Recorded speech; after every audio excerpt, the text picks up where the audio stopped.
Hi, thanks for tuning in. I am Cecilia Manella, and I hop on here pretty much every single week and share some mental health tips and tricks.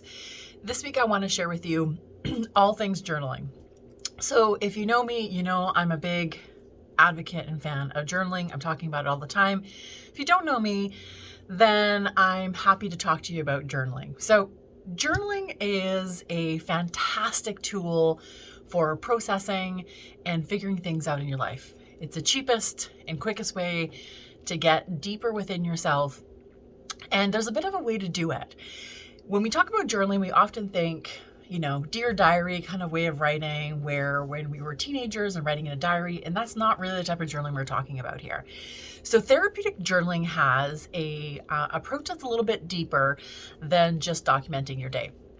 So what I want you to think about is journaling as a way to brain dump. So what that means is you take everything that's in your head and you just dump it on a piece of paper. No judgments, no concern about grammar, spelling mistakes, any of those kind of things. You're letting go of all the things that have been hammered into us as children during school. So getting over that piece usually takes a good week or two of constantly journaling to get over that ingrained way of looking at our writing, to get rid of that critical voice. And then you want to just be focusing on dumping what's in your brain. Now, why is journaling so powerful? Let me tell you, there is a biochemical change in your brain when you put pen to paper. So we're not talking about typing journaling or in your phone, because we all know we can do the digital things and be thinking about a million other things. You know you do that. I do it. You can write an email and be thinking about your grocery list and all the other things you need to do. Now, that's not the type of journaling you want to do. When you put pen to paper, what happens is that if you actually stop really focusing on what you're doing or your mind wanders, your hand actually stops moving. So what that means is it requires a lot of engagement. So you want to do old school pen to paper journaling. And the biochemical change that happens in your brain is this magical thing that our brain engages in an active way, in a present way, in an authentic way. Now, we've been writing or documenting our life since the beginning of time. We've been writing on cave walls since the beginning of time. So this is just part of your DNA. When you get out of the way, you will do what your brain actually really needs to do, because it's in there. It's already in there.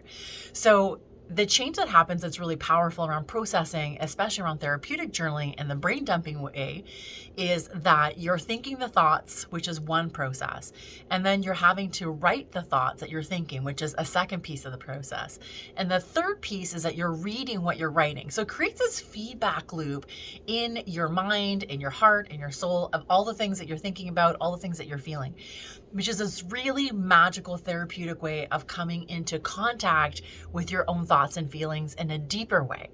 We want to think our way out of problems or think our way out of something. But here's the thing, especially with anxiety, and we're all very much riddled with worry and anxiety, is that the brain moves really fast and fear thoughts are very, very quick. And they're just statements about fear. Like, what if this happens? Or they're going to think this. They're just like really short statements. There's not a really big story to them. So if you want to identify fear thoughts or anxiety thoughts, know that they're just really powerful statements that get thrown at you. Now, that part of your brain is meant to do that because it's meant to keep you safe. It's meant to keep us away from bears and saber-toothed tigers and all the things. So fear thoughts really serve a purpose. The problem is that it's actually not based always in reality. 99% of the time, these fear thoughts actually have no grounding in reality, and they're based on an old belief, an old perspective, or a future perspective that we're trying to grab onto something. In writing, you can write the fear thought and challenge it. You can come face to face with it. You can dig into it and ask yourself, where does this come from? What information do I have to even think these things? We cannot use your thinking process to solve a problem when the thinking process is actually the problem. So fear thoughts move really fast. The brain moves very, very quickly. Writing is a way for you to grab hold of your thinking and train yourself to think a little bit slower, to process what you're thinking, because you don't have to believe everything you think. I want you to hear that again. You do not have to believe everything you think. We have the power to believe different things than what our mind is actually creating. And journaling is the quickest, cheapest way to get there. I hope this was helpful. to help you dive in a little bit. We do have an email opt-in. If you want some journaling prompts, we will email that to you. Just throw your name into the link below, above or below, wherever it happens to be, and we will send you some journaling links. So I hope you have a great day.